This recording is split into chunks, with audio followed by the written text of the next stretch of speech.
2025년 겨울 예수의 센터 강의 제목이 고대 그리스의 시간과 그리스도교 신학이라는 강좌를 맡은 예수회의 김민철 신부라고 합니다.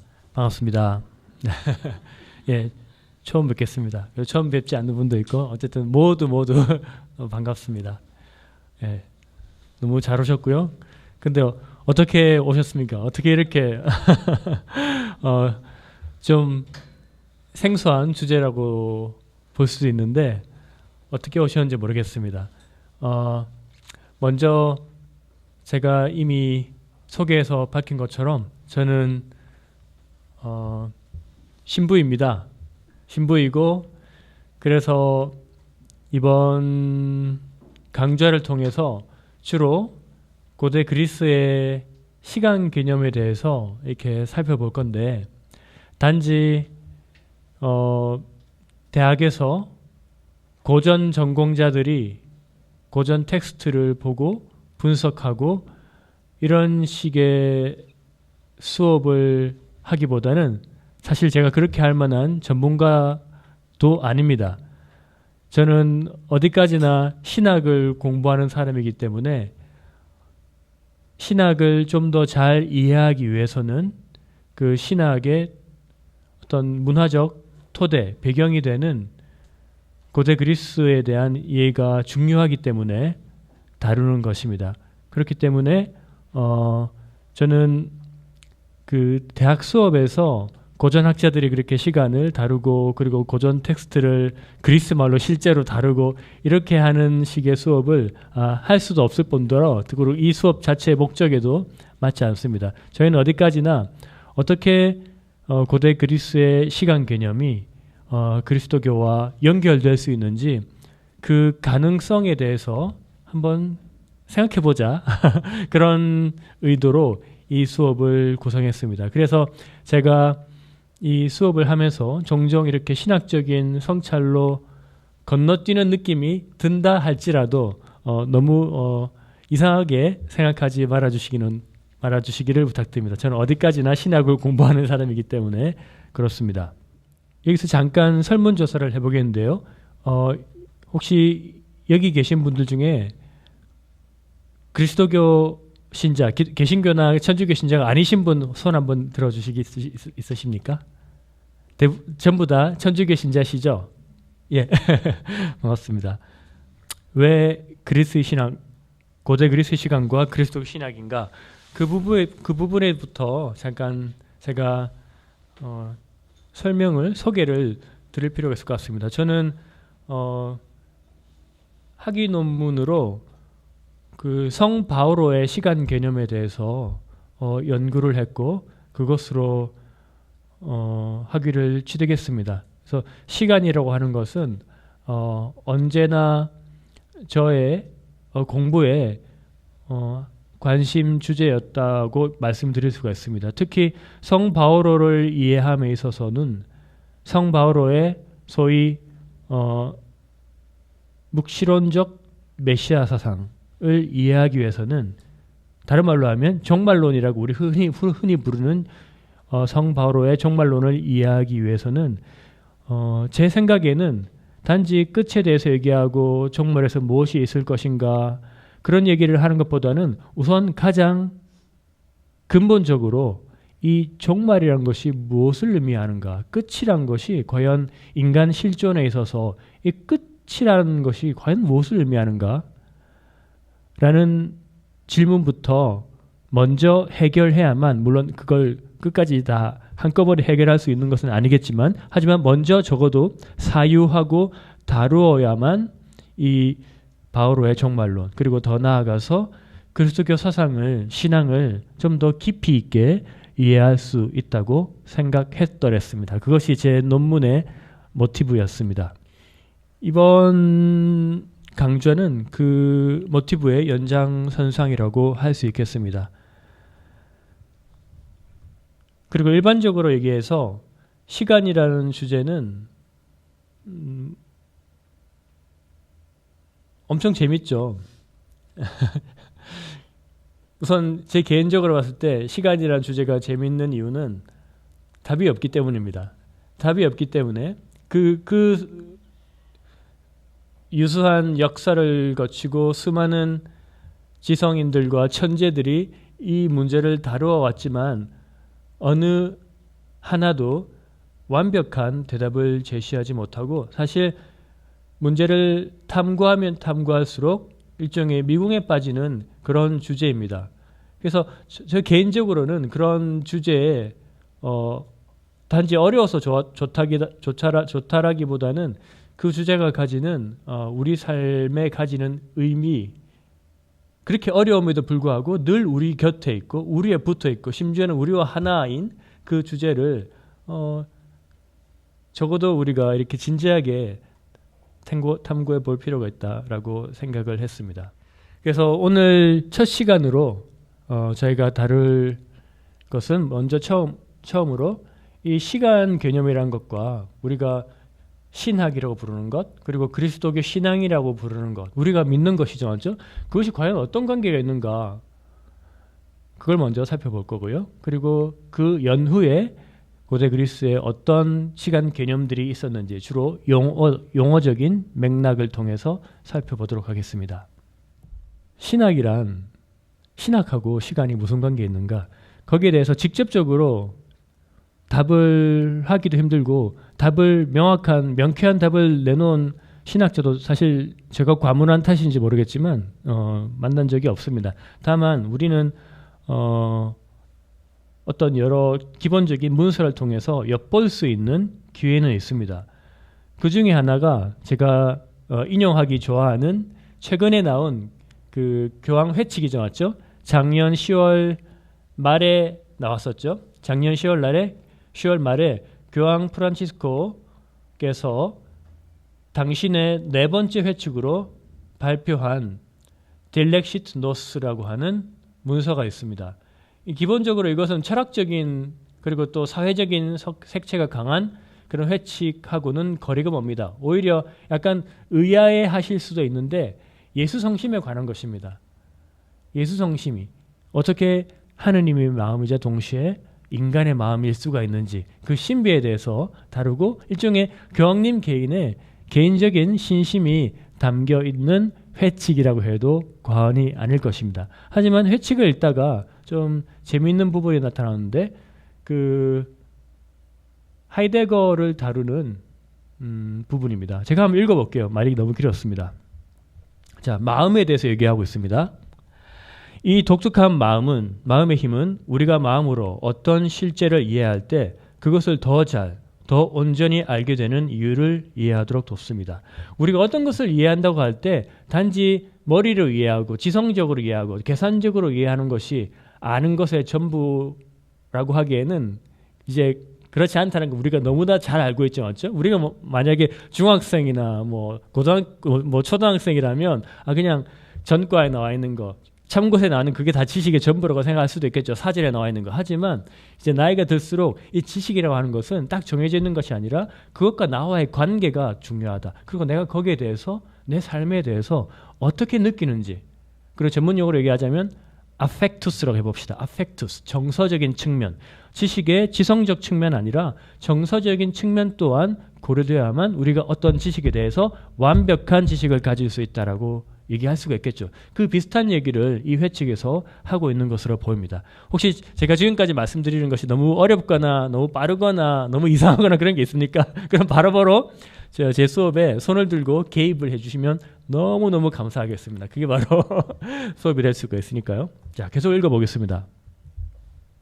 현대 한 사상가의 해석에 따르면 하이데거에게 철학은 단순한 개념이나 확실성에서 시작되지 않고 충격에서 시작됩니다. 여기서 이름이 명시되지 않은 한 사상가는 한국의 철학자 한병철이라고 불리는 분입니다. 독일에서 유럽에서 활동하시는 분이고 사실 국내에서도 유명하시지만 유럽에서 더 알려주신 분입니다. 그 한병철 철학자의 하이데거 해석을 인용하면서 프란치스코 교황님이 이 마음의 차원에 대해서 설명하고 있는 겁니다. 그리고 이 마음의 차원이라는 것이 제가 미리 말씀드리자면 아까 말씀드렸죠. 지식의 정서적인 측면이라고. 우리가 철학이라고 하면 그 서양의 고대 철학자 그리고 뭐 하이데거 그리고 무수한 철학의 스타들 생각하면 엄청 똑똑하고 엄청 추상적이고 엄청 예리하고 그런 사람들을 떠올리기 쉽잖아요, 맞죠? 그래서 그런 사람들은 주로 이제 머리만 쓰고 이렇게 모든 것을 이렇게 범주와 머리로서 재단하려고 하는 그런 사람들일 것이라고 우리가 편견을 가질 수 있을 것입니다. 가질 수 있습니다. 하지만 그게 아니라고 하는 거죠. 이 철학은 어디서 시작되느냐? 어떤 지식의 확실한 지점에서 시작되는 것이 아니라 오히려 불확실하지만 나한테 느껴진 어떤 감정이라고 하는 겁니다. 무드, 영어로 무드라고 하는 겁니다. 아니면 독일 말로 여기서는 슈티뭉이라고 표현되어 있죠. 그래서 노란색으로 제가 표현해놨죠. 기본적인 기분이라고 표현하고 있습니다. 깊은 감정 없이는 사유가 시작될 수 없다. 따라서 최초의 정신적인 이미지는 소름일 것이다. 이 한병철 철학자의 목소리죠. 소름, 우리가 구스범프라고 하죠. 소름 끼쳐, 소름 돋는다 할 때처럼. 철학은 그런 존재에 대한 어떤 놀라움에서 시작하는 겁니다. 그냥 뭐 이거는 저거는 어떤 사물이구나, 어떤 형상이구나, 어떤 현상이구나. 이렇게 뭐 분석할 수 있겠네. 뭐 이걸 그 적당히 이렇게 얘기하면 되겠네. 그게 아니라 보면 볼수록 신기한 거예요. 예, 그게 철학의 시작이라고 보는 겁니다. 그걸 어떤 소름이라고 표현하고 있습니다. 여기에서 마음이 등장하는데 맨 마지막 단락입니다. 그것은 마음의 상태를 담고 있으면 우리가 어떤 마음의 상태인지 그리고 마음의 상태를 간직하는 자, 그 마음의 상태를 간직하고 있는 것이 바로 심장이라고 하는 겁니다. 또는 마음이라고 부르는 겁니다. 영어로 하트라고 부르는 겁니다. 독일 말로 헤르츠라고 부르는 겁니다. 이탈리아 말로 쿠오레라고 부르는 겁니다. 코어라고 부르는 겁니다. 다 같은 말이죠, 맞죠? 핵심, 중심, 중핵, 심장 또는 마음. 근데 마음 하면 약간 좀 한글 번역에 좀 약한 느낌이 들지 않나요, 맞죠? 마음은 좀 약간 여전히 심리적이고 그런 느낌이 들잖아요, 맞죠? 여전히 마음이고 뭐 마음이 아파서 그게 아니라 그것보다 훨씬 더 진한 표현입니다. 이런 표현이 가능하다면 진한 표현입니다. 그래서 심장이란 말을 때로는 저는 더 선호합니다. 심장. 우리의 심장에 관한 겁니다. 그런 마음은, 그런 심장은 존재의 침묵의 목소리를 비유적이지 않는 방식으로, 이건 또 무슨 말이냐, 비유적이지 않는 방식으로. 단지 우리는 뭐 사이먼 앤 가펑클 노래 가사도 있지만 침묵의 소리처럼 맞죠? 단지 그냥 어떤 그게 어떤 문학적인 비유에 불과한 것이 아니라고 하는 겁니다. 우리가 무언가를 느끼고 있다는 겁니다. 지금 이 순간도. 그리고 지금 이 순간도 우리가 무의식적으로 느끼고 있는 것이 우리 존재의 핵심에 관한 부분이라는 겁니다. 존재 앞에선 우리 자신의 존재라는 그 엄청난 현상 앞에선 또 다른 그것을 바라보는 우리 자신, 그 바라보는 우리 자신이 느끼는 어떤 슈티뭉, 이모션이라고 합시다. 그것을 얘기하는 겁니다. 예, 감이 잡히시나요? 그래서 이런 존재 앞에서 느끼는 어떤 경외감에 대해서 얘기하고 있습니다. 저는 비슷한 얘기를 시간에 대해서도 할 수 있다고 생각합니다. 뭐 하이데거가 그분의 가장 대표적인 녀석 존재와 시간에서 존재와 시간을 불가분의 어떤 것으로 연결시켜서 사유한 것처럼 굳이 하이데거를 인용하지 않더라도 이 존재한다는 것과 우리가 시간 속에서 존재한다는 것, 우리가 시간 속에 살아갈 수밖에 없고 시간 속에서 사유할 수밖에 없는 존재라고 하는 것, 그것 자체가 우리에게 주는 엄청나게 큰 정서적인 충격이 있다고 합니다. 혹시 그런 거 다 말로 표현할 수 없지만 다 느끼신 적이 어렸을 때나 지금이나 아니면 나이가 계속 들어가면서도 그런 것이 있다고 생각합니다.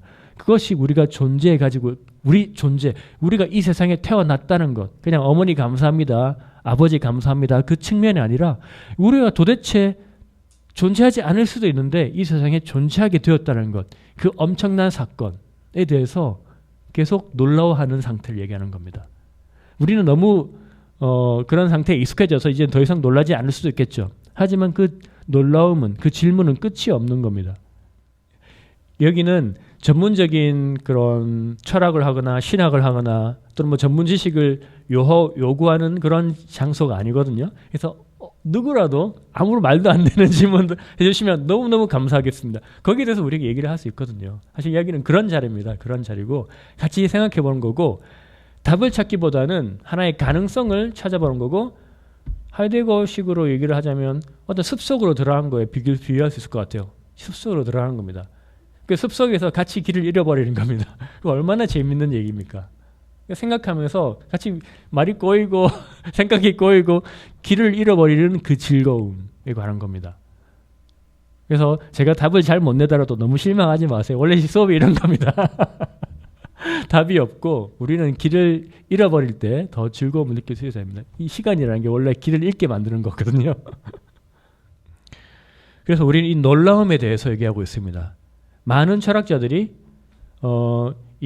우리가 흔히 서양 철학이라 부르는 것, 서양 철학이란 다름 아닌 고대 그리스 철학에서 시작된 거죠. 말 그대로. 그 서양 그리스 철학에서 원더라고 하는, 영어로 원더라고 번역했지만 그리스 말로는 타우마제인이라고 번역합니다. 타우마제인. 말 그대로 놀라다라고 하는 것의 부정형입니다. 놀라다, 놀라다라는 그런 동사형입니다. 동사의 부정형입니다. 이 감정의 상태, 정신의 상태에서 모든 것이 시작되었다. 지성적인 탐구가 시작되었다. 그래서 아까 말씀드린 것처럼 어떤 심장의 출발점이 되는 거죠. 맞죠?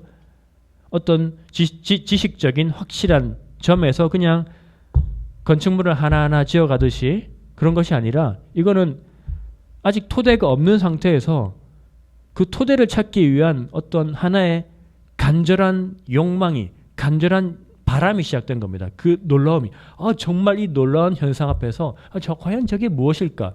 정말 궁금해하면서 끊임없이 추구하는 겁니다. 그것이 타우마제인이라는 상태라고 할 수 있는데요. 하이데거도 이 피지스라고 하는 아주 그리스적인 전형적인 개념 앞에서 비슷한 얘기를 한 적이 있습니다. 피지스는 사실 그리스 말이죠. 맞죠? 자연이라고 번역을 하는데 우리가 흔히 얘기하는 자연, 자연 경관이 참 아름답다라고 할 때 자연과 물론 연결은 되겠지만 하지만 그 말로 표현될 수 없는 더 깊은 의미를 담고 있습니다. 자연 또는 본성 또는 우리 존재, 우주 전체를 의미할 수도 있고요. 맞죠? 그런 모두 아주 더 깊은, 더 전체적인 의미를, 만약 불교적인 용어로 얘기할 수 있다면 삼라만상이라고 얘기를 할 수도 있을 것 같아요. 모든 것을 포괄하는 거죠. 맞죠? 모든 현상의 어떤 총체를 얘기하는 거죠. 맞죠? 그 자연, 피지스 앞에서의 태도에 대해서 이렇게 얘기를 합니다. 피지스란 현존하는 것의 과잉, 넘침이다. 여기도 재밌는 표현이 나오죠. 맞죠? 존재에 대해서 그 서구의 철학 사상에서 이 존재를 다룰 때 단지 어떤 개념적으로 정립된 being이라고 부르는 거, 그런 것으로 상정해 놓고 우리가 수학에서 모르는 것을 X라고 놓듯이 서구에서 이 존재에 대해서 탐구할 때 모르는 거니까 X 또는 being으로 존재라고 놓고 탐구해 보자. 그래서 모든 어떤 가능한 탐구를 다 했는데 사실 그것은 처음부터 잘못된 접근 방법으로 해도 과언이 아닐 겁니다. 이 being이라고 하는 것은, 이 피지스라고 하는 것은 X로 치환될 수가 없는 겁니다. 왜냐하면 X를 항상 뛰어넘기 때문입니다. 흘러 넘치기 때문입니다. 서구 철학이나 서구 신학에서 이런 존재나 하느님에 대해서 다룰 때 이 안에 담길 수 있는 것, 이걸로 대체될 수 있는 것이라고 이것만 이제 추구하면 되겠다라고 아주 간편하게 조작적으로 치환시켜놨죠. 맞죠? 우리가 다 쉽게 다룰 수 있도록 깎아서 만들어놨죠. 맞죠? 하지만 이미 깎아서 만드는 순간 우리는 실제로 존재하는 그로부터 멀어져 버리게 되죠. 맞죠? 그래서 그건 잘못된 접근이라는 겁니다. 하이데거가 강조하는 것은 이 깎아 만들어진 X, 깎아 만들어진 존재가 아니라 흘러 넘치는 겁니다. 담을 수 없는 것. 우리가 담았다가 하더라도 늘 흘러 넘치는 어떤 것. 그것이 살아있는 거죠. 맞죠? 그것이 피지스입니다. 자, 계속 읽어보겠습니다. 여기서 우리는 탈레스, 고대 우리가 최초의 서구 철학 역사에서 최초의 자연 철학자, 이오니아 철학자라고 부르지 않죠? 탈레스에 관한 일화를 떠올려야 한다. 아시는 분들도 있을 겁니다. 워낙 유명한 일화라서. 하지만 다른 눈으로 보는 거죠. 맞죠? 여기서는 하이데거는 그는 별들의 세계의 과잉에 크게 매료되어서 오로지 하늘말을 바라보는 시선을 가지게 된 사람이다. 자, 우리가 그 탈레스에 대해서 여러 가지 그냥 단편들로만, 왜냐하면 전집이 그 수기본으로 완벽한 형태로 전해져 내려져 않기 때문에 그냥 단편적인 것만 우리가 알 수 있는데, 그 단편적인 일화들 중에 하나가 탈레스는 이제 하늘을 보다가 하늘에 매료된 나머지 보고 걷다가 우물에 빠진 그런 뭐 철학자다, 그렇게 많이 유명하게 알려져 있습니다. 하지만 하이데거는 그것을 또 색다른 시선으로 보는 겁니다. 그 정도로 그냥 자기 일에 몰두해서 실제 생활에는 무능력하고 실제 생활에는 관심 없는 그런 사람이 아니라 가장 중요한 것에 매료된 사람이죠. 맞죠?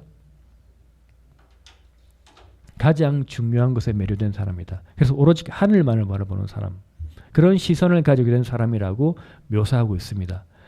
그리스 문화의 풍토에서 인간은 현존하는 것의 현존, 존재하는 것을 있는 그대로 보자는 겁니다. 현존하는 것의 현존, 말이 좀 어렵죠, 맞죠? 하지만 철학은 말을 좀 서구에서 우리가 번역한 것이기 때문에 말이 어렵게 들릴 뿐이지 우리가 실제로 느끼고 있는 겁니다.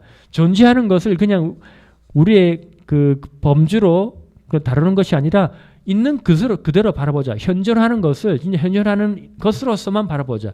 단지 이것은 그냥 컵이고 이것은 그냥 자판기에 쓰는 거고 이렇게 개념적으로 파악하지 말고 현존하는 것을 놀라워하면서 그것을 보자라고 하는 겁니다. 예. 그것은 현존하는 것으로서 무엇인가라는 질문에 이르게 된다. 그리스인들은 이러한 현존의 충격에 대한 관계를, 그런 충격 앞에선 그런 인간의 상태를 타우마제인, 경이, 놀라움이라 이름 붙였다. 하이데거가 몇 번의 세미나를 한 것으로 유명하고, 그리고 세미나는 많은 경우에 출판이 되었는데, 아마 마지막 세미나인지는 잘 모르겠는데, 이 르토르는 남프랑스의 어떤 동네 이름입니다. 아주 시골 동네 이름이고요. 르토르에서 몇몇의 젊은 철학자들과 가진 세미나였습니다. 일주일 정도, 며칠인지 정확하게 모르겠는데 7회차 정도 세미나를 열면서 그 동네에 머물면서 얘기하는 겁니다. 그 7회 가운데 처음 2회는 파르메니데스라고 하는 그 극단적 존재론적 철학자, 고대 그리스 철학자죠, 맞죠? 에 할애되었고, 나머지 5회는 또 하이데거가 또 많이 즐겨 다루었던 헤라클레이토스라고 하는 철학자에 할애되었어요. 이 두 철학자 모두 어떤 존재의 본질에 대해서 다루었던 철학자, 존재론을 다루었던 철학자라고 얘기를 할 수 있을 겁니다. 어쨌든 이 존재의 놀라움에 대해서, 또는 자연, 피지스의 놀라움에 대해서, 여기서 제가 한마디를 더 붙이자면 어쩌면 우리 존재한다는 것은 시간 안에서 존재한다는 거죠, 맞죠? 하이데거가 늘 염두에 두었던 것은 시간 안에 존재하는 우리들이죠, 맞죠? 존재와 시간이라는 그런 주제에서 엿볼 수 있듯이 하이데거에게 존재는 초월적인 형이상학자들이 다루는 그런 존재가 아니라 이 시간 안에 사는 우리 존재입니다, 실제로. 그것을 현존하는 것으로서 바라보자라고 할 때 하이데거의 마음 자세라고 할 수 있겠습니다. 예, 그 시간성은 이런 존재와 자연에 대한 탐구와 결코 뗄 수 없다라고 하는 것입니다. 혹시 여기까지 질문 있으십니까? 네, 계속 하겠습니다. 그래서 하이데거가 이런 존재의 경이, 또 시간 앞에서의 경이라고 표현할 수 있겠죠. 참고로 지금 보고 계시는 이 사진은 사실 어떤 책의 한 표지입니다. 조르지오 아감베니라고 하는 이탈리아 철학자가 사실 르토르 세미나에 참가했던 젊은 철학자로서 참가했고, 지금은 이제 노철학자죠. 80을 훨씬 넘긴 노철학자인데, 그 이탈리아 철학자가 불과 몇 년 전에 이 하이데거와의 이런 추억을 기념하면서, 그동안은 이 르토르 세미나는 출판된 적이 없거든요. 그래서 그 참가자의 필기 노트로만 알려져 있습니다. 내용은 알려져 있죠, 맞죠? 근데 그것을 이제 또 조르지오 아감벤 나름대로 이렇게 묶어서 이렇게 출판한 책입니다. 이 뒷모습이 바로 하이데거겠죠, 맞죠? 어떤 경외감, 어떤 존재의 감흥을 느끼는 겁니다. 저는 약간 다른 관점인지 모르겠지만 우리가 20세기 들어서 신학의 새로운 문을 열었다고 평가되는 제2차 바티칸 공회의 대표적인 문서 중에 하나인 삼목헌장, 기쁨과 희망 제1항 첫 번째 문장을 그러한 측면에서 한번 읽어볼 수 있다라고 생각을 합니다. 제가 한번 읽어볼게요. 너무나도 유명하고 다 아시는 내용이지만 그런 감흥을 가지고 한번 읽어봅시다. 자, 기쁨과 희망, 슬픔과 고뇌, 현대인들 특히 가난하고 고통받는 모든 사람의 그것은 모든 그들의 기쁨과 희망, 슬픔과 고뇌는 바로 그리스도 제자들의 기쁨과 희망이며 슬픔과 고뇌이다. 참으로 인간적인 것은 무엇이든 신자들의 심금을 울리지 않는 것이 없다. 이제 심금이라는 표현이 나오죠, 맞죠? 우리 말적인 표현이긴 하지만 원래는 하트죠, 맞죠? 하트, 마음입니다, 심장입니다. 제자들의 공동체가 인간들로 이루어져 있기 때문입니다. 그리스도 안에 모인 그들은 하느님 아버지의 나라를 향한 여정에서 성령의 인도를 받으며 모든 사람에게 선포해야 하여야 할 구원의 소식을 받아들였다. 따라서 그리스도 제자들의 공동체는 인류와 인류 역사에 긴밀하게 결합되어 있음을 체험한다. 저는 이것이 참 중요한 말이라고 생각을 합니다. 우리 그리스도교 신자들의 공동체는 전 인류의 공동체와 뗄 수 없는 관계로 묶어져 있다. 혹시 이런 잘못된 생각을 가지고 있는 사람들도 있을 수 있습니다. 우리들은 이 세상과 동떨어져 있고 우리는 우리만의 방주를 탄 사람으로서 이 우리와 구별되는 저 방주 밖의 사람들, 그들은 필멸해야 되고 우리는 영속해야 된다. 영원한 생명을 약속받은 사람이고 선택받은 사람이다. 이런 식의 잘못된 그리스도교 신앙을 가진 사람이 있을 수 있습니다. 왜냐하면 잘못된 가르침이 워낙 많이 퍼져 있기 때문에. 하지만 그리스도교 가르침은 그것이 아닙니다. 이 기쁨과 희망 제1항에서 얘기하고 있는 것은 그들의 고뇌가 바로 우리의 고뇌라는 겁니다. 배를 탄 자와 타지 않은 자 이렇게 나누는 것이 아니라 모두가 하나의 방주 안에 주님의 큰 텐트 안으로 모여야 된다는 겁니다.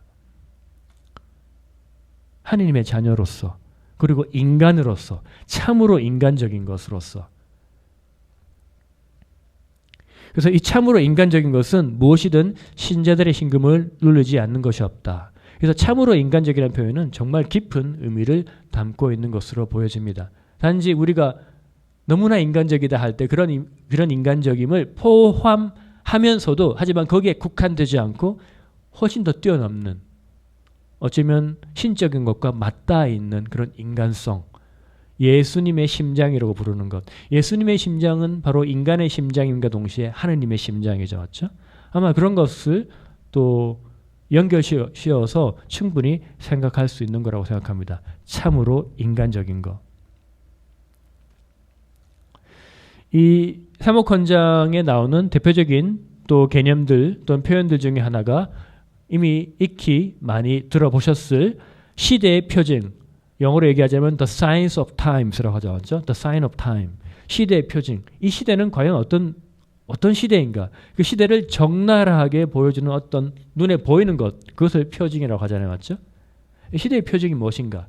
여기서 일일이 다 읊을 수는 없겠죠. 하지만 참으로 인간적인 것이어야만 할 것이다 라는 것은 충분히 짐작할 수 있겠죠.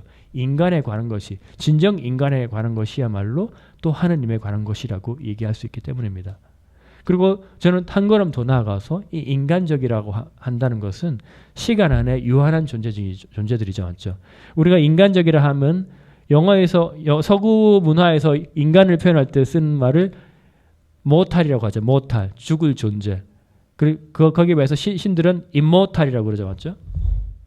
영어를 써서 죄송합니다만 떠오르는 것이 이거밖에 없어가지고 mortal이라고 하는 것은 죽을 존재. 다른 말로 하면 시간에 복속된 존재죠. 맞죠? 시간에 복속됐다는 것은 변화에 노출되어 있고 변화에 노출되어 있다는 것은 영원하지 않다는 거죠. 맞죠? 예. 거기에 비해서 신들은 이제 immortal, mortal하지 않다. 시간에 복속되지 않는 존재들, 영원한 존재들 얘기하는 거죠. 맞죠? 하지만 우리가 잊지 말아야 될 것은 우리는 처음부터 영원한 존재가 아니라 우리는 이 영원하지 않은 상태, 시간에 복속된 존재, 여전히 변화에 노출되어 있고 나약한 존재로서 인간, 거기서부터 출발해야 된다. 죄송합니다. 거기서부터 출발해야 된다는 겁니다. 그런 의미에서도 이 시간에 대한 이 사유는 우리 그리스도교 신앙을 그 본질을 이해함에 있어서 아주 중요한 차원이라고 감히 말씀드릴 수가 있습니다.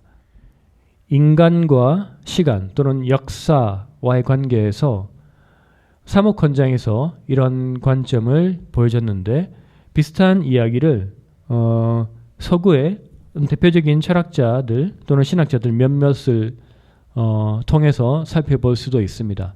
그중 한 명이 20세기의 철학자 한나 아렌트입니다.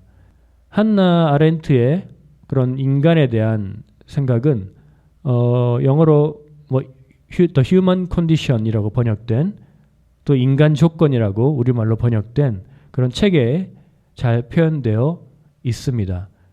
대표적인 개념은 한나 아렌트는 비타 악티바라고 하는 개념을 제시를 하고 있습니다. 비타 악티바, 말 그대로 어떤 적극적인 삶을 얘기하는 거죠. 그것이 인간의 삶이다라고 얘기를 하는 건데 좀 더 구체적으로 들어가자면 이 비타 악티바, 이 적극적인 삶이라고 하는 것은 세 가지 요소로 구성이 됩니다. 노동과 작업과 행위가 바로 그것입니다. 이 세 가지 중에 처음 두 개는 생존에 필요한 것이고 그리고 어떤 문명의 토대를 이루는 것이라고 할 수 있겠습니다. 노동은 말 그대로 우리가 먹고 살기 위해서 하는 모든 활동을 얘기하는 거겠죠. 맞죠? 그래서 어떤 의미에서는 좀 여전히 소극적인 측면이 있는 거죠. 맞죠? 먹고 사는 데에만 어떤 의미가 있다는 뜻이겠죠. 맞죠? 그거보다 한 단계 조금 더 나아간 것이 이제 작업이라고 부르는 것. 우리가 예술 작업이라고 부를 때 그 뜻입니다. 예술 작업은 먹고 사는 것이 어느 정도 해결된 다음에 그것으로부터 어느 정도 자유로워진 다음에 하는 것이죠. 맞죠? 어떤 문명의 토대, 여러 가지 물질 문명, 여러 가지 형태의 기술이나 예술이 꽃을 피우는 그런 문명의 토대가 되는 것으로서의 작업이라고 부르는 차원입니다. 하지만 한나 아렌트가 결국 강조하는 것은 이 인간이 참으로 인간답기 위해서는 이 처음 두 가지 요소도 그 토대라는 측면에서 중요하지만 하지만 인간이 참으로 인간다울 수 있을 때는 인간의 행위를 통해서라고 얘기를 하고 있습니다. 이 행위라는 것은 그냥 우리가 그냥 어떤 행위를 한다 그런 것보다 훨씬 더 깊은 의미를 가지고 있겠죠. 한마디로 얘기를 하자면 이 행위는 정치적인 행위를 의미합니다. 정치적인 것이 단지 정당 활동을 하고 데모를 하고 심지어는 또는 어디 투표를 하고 그런 제도적인 차원에만 국한되는 것이 당연히 아니겠죠. 정치적이라고 하면 내가 어떻게 살아야 할 것인가에 관한 것입니다. 도덕에 관한 것입니다. 그리고 우리 존재에 관한 것입니다. 내가 어떻게 살아야 하는 거의 문제는 우리 존재가 내가 왜 이 세상에 왔나 그리고 우리는 어떤 삶을 조직하고 싶은가 헌법에 관련된 것이죠. 맞죠? 지금 우리나라도 지금 헌법적인 상황에 처해 있죠. 맞죠? 말도 안 되는 상황에 노출되어 있죠. 맞죠? 말도 안 되는 그리고 어리석은 지도자들에 의해서 말도 안 되는 폭력적인 우리 국가에 대한 폭력, 쿠데타일 뿐만 아니라 민주주의 그리고 국민 전체에 대한 폭력 그 상황에 노출되어 있는 거죠. 맞죠? 왜냐하면 우리 삶 전체를 건드리기 때문입니다. 행위라는 것도 바로 그런 겁니다. 우리가 어떻게 살 것인가 우리 삶을 어떻게 조직해야 되는 것인가 이게 바로 헌법이죠. 맞죠? 맞죠? 헌법적인 상황을 얘기하는 겁니다. 그래서 한나 아렌트는 이 행위야말로 인간을 인간답게 만든다. 이것은 고대 이미 철학자 아리스토텔레스가 인간을 정치적인 동물이라고 말하는 것과 괴를 같이 하는 거죠. 맞죠? 존 폴리티콘이라고 그러죠. 정치적인 동물. 잘 사는 것과 관련해서 아리스토텔레스는 인간을 정치적인 동물이라고 했습니다. 잘 살기 위해서. 인간으로서 잘 산다는 것은 좋은 정치를 구성하고 자기 삶을 그리고 공동체를 이웃을 형성하고 만들어 나가는 그런 상태를 정치적인 인간의 상황이라고 얘기를 했습니다. 비슷한 얘기를 한나 아렌트도 행위야말로 인간의 삶을 조직한다라고 하고 있고 맨 마지막 문단에 인용한 그 부분을 제가 한번 읽어보겠습니다. 이 행위라고 하는 것은 정치적 공동체를 설립하고 보존하는 데 관여함으로써 여기서 중요하죠. 기억, 즉 역사를 위한 조건을 창조한다. 즉 행위가 기억을 창조한다. 이 기억이라고 하는 것은 시간의 또 다른 측면이죠. 맞죠? 그렇죠. 시간의 또 다른 측면을 기억이라고 부를 수 있겠죠. 기억이 물론 시간 전체를 다 포괄하는 것은 아니지만 시간의 중요한 측면이죠. 맞죠? 이 기억은 다름 아니라 역사의 조건이 되는 거죠. 맞죠? 우리가 역사라고 부르는 것. 역사라고 부르는 것이 누가 그냥 대신 써주고 그냥 챗GPT가 또는 타이퍼라이터가 그냥 자동으로 써주는 것이 역사가 아니죠. 우리 인간의 행위가 개입되고 그 행위를 통해서 조직되어 나가는 거죠. 맞죠? 그래서 그 역사의 시간과 인간의 시간은 분리될 수가 없는 거죠. 맞죠? 행위를 통해서 우리는 시간과 만납니다. 역사와 만납니다. 그래서 또한 이런 식으로 시간과 삶의 관계가 엮여 있다는 것을 살펴보았고 그 다음으로 살펴볼 것은 이번에는 신학자입니다. 이미 익히 많이 들어보셨을 칼 라너라고 부르는 독일어권의 유명한 20세기를 대표하는 신학자라고 해도 과언이 아닌 그분입니다. 그분이 쓰신 그리스도교 신앙 입문 The Grundkurs des Glaubens라고 부르는 이 책에서 라너는 인간을 초월을 향해서 개방된 존재, 유명한 표현이죠. 맞죠? 또 더 간단하게 얘기하면 초월적인 존재라고 얘기를 하고 있습니다. 근데 인간은 처음부터 초월적인 존재가 아닙니다. 오히려 그 반대입니다. 초월 존재가 아니라 오히려 그 반대로 시간에 묶여있는 존재죠. 맞죠? 하지만 시간에 묶여있고 시간에 종속되고 유한한 존재일 수밖에 없는 것을 스스로 자각함으로써 그럼으로써 그 유한성을 뛰어넘을 가능성이 부여된 존재라고 라너는 인간을 그렇게 이해합니다. 따라오시나요? 논리는 이해하시겠죠. 맞죠? 그 유한성 자체를 스스로 자각하고 받아들임으로써 그 유한성을 뛰어넘는 무한성을 향해서 열려있는 존재다 라고 얘기를 합니다. 혹시 이와 관련해서 여기까지 질문 있으신가요? 네. 너무 당연한 얘기를 하고서 질문 없으신 겁니까? 예. 그래서 여기서도 저는 유한성이란 말은 또 다른 말로 하면 시간성이라고 할 수 있겠죠. 맞죠? 시간적인 삶을 살 수밖에 없는 존재입니다. 그 시간적인 우리의 존재를 받아들임으로써 우리는 비로소 이 시간을 초월하는 어떤 것들, 영원성 또는 초월성이라고 부르는 그런 차원으로 나아갈 수 있는 어떤 의미에서는 준비가 되어 있는 겁니다. 이미 나아간 건 아니지만 준비가 되어 있는 존재라고 부를 수 있는 겁니다.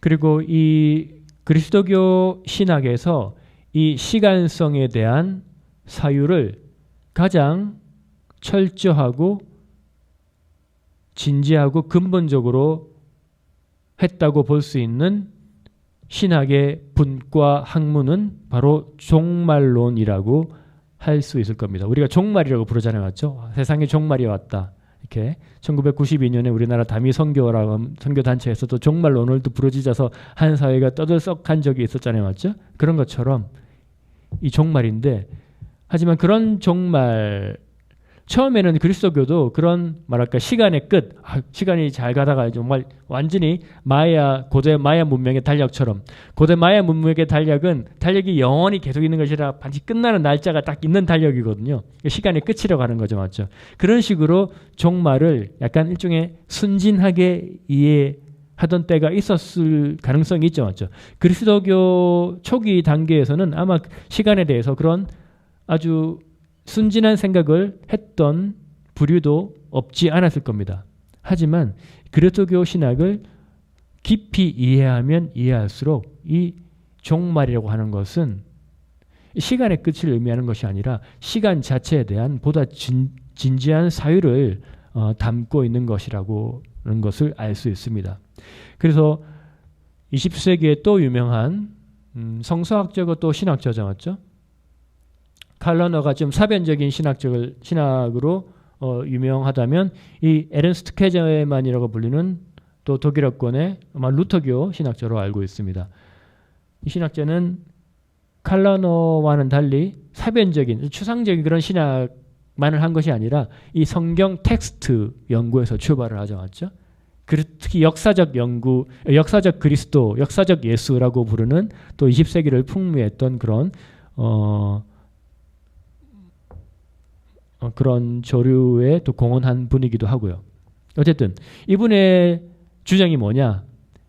그리스도교 신학은 이 종말론적인 사유로부터 시작되었다. 그것이 모든 그리스도교 신학의 원천이다.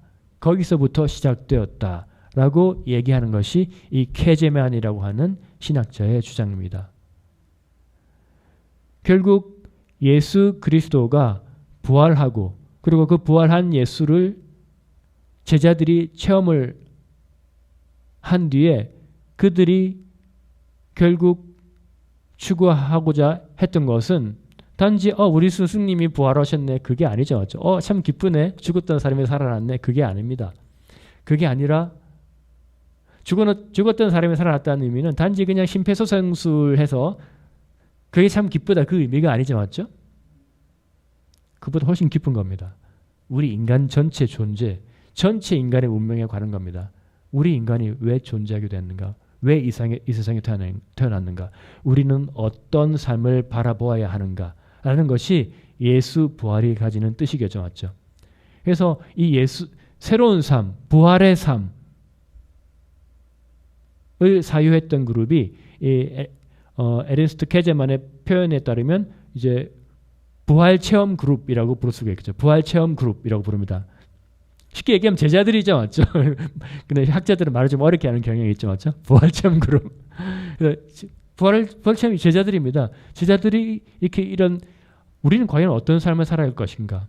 예수님이 분명히 다시 온다고 약속했잖아요, 맞죠? 이 다시 온다는 것은 무슨 의미인가? 정말로 또다시 또 한 대 뿅 열리고 다시 온다는 뜻인가? 그런 것이 아니라는 것이 점점점 시간을 통해서 밝혀졌겠죠, 맞죠? 예수님 오르시지 않네? 그럼 예수님 했던 말은 또 무슨 뜻일까? 이런 시간에 대한 사유, 이 끝에 대한 사유, 종말에 대한 사유가 이제 신학을 촉발시킨 가장 원동력이었다는 겁니다. 가장 중요한 원동력이었다는 겁니다. 무슨 말인지 이해가시겠죠, 맞죠? 그래서 이 시간에 대한 사유는 신학 자체의 시작과 뗄래야 뗄 수 없는 관계에 있다라고 말씀드릴 수가 있습니다. 이와 관련해서 이탈리아의 종말론 분야의 전문가라고 할 수 있는 니트롤라, 사실 제 논문 지도 교수님이기도 합니다.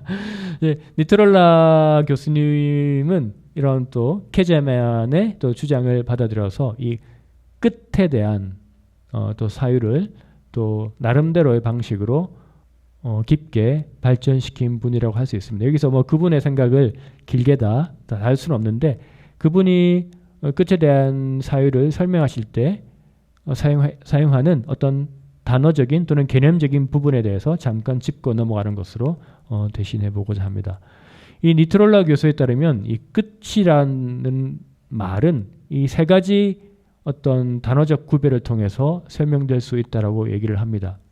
피네라고 하는 것은 우리가 여기서 음악에도 피네가 있잖아요, 맞죠? 끝이잖아요. 말 그대로 이탈리아 말로 끝이라는 말이잖아요, 맞죠? 근데 이탈리아 말을 잘 보면 라피네, 정관사가 라잖아요, 맞죠? 여성형 라잖아요, 맞죠? 프랑스 말처럼, 맞죠? 프랑스 말도 그런가? 어쨌든 예, 라피네, 끝.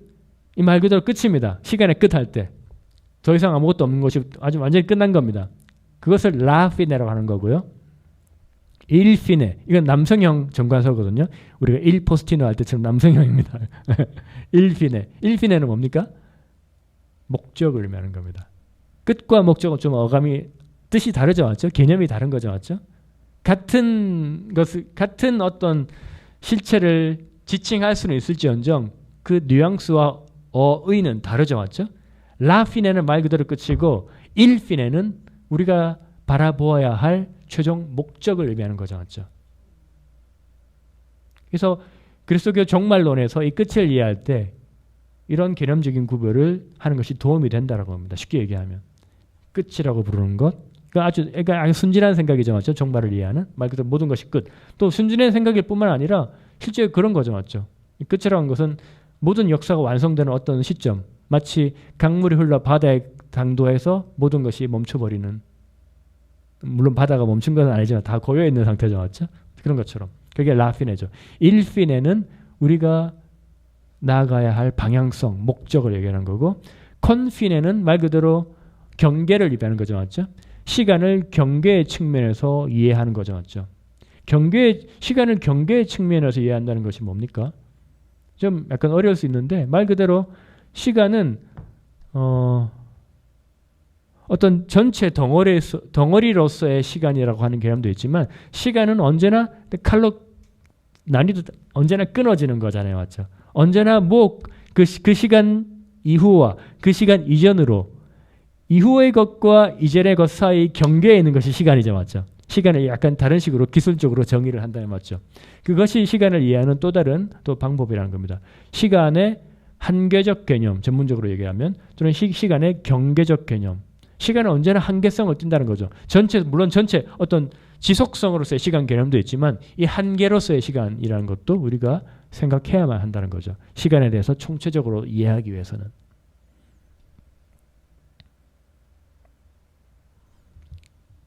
여기까지 따라오시나요? 전혀 어렵지 않죠, 맞죠? 예. 그냥 그 큰 의미만 보시면 됩니다. 어떤 느낌을 가지시면 됩니다. 우리가 여기서 시험을 보거나 그런 것도 아니고, 또 이런 것들은 또 설명한다고 해서 한 번에 이해할 만한 것도 아니죠. 그냥 자기가 또 스스로 또 찾고 탐구해야 더 깊은 정확한 뜻을 이해할 수 있는 것이기 때문에 지금 이 자리에서는 그 큰 뜻을 보고서 따라오시기만 하면 되리라고 생각을 합니다. 혹시 질문 있으신가요? 예, 없으시면 잠깐 10분간 휴식하고 또 뵙도록 하겠습니다.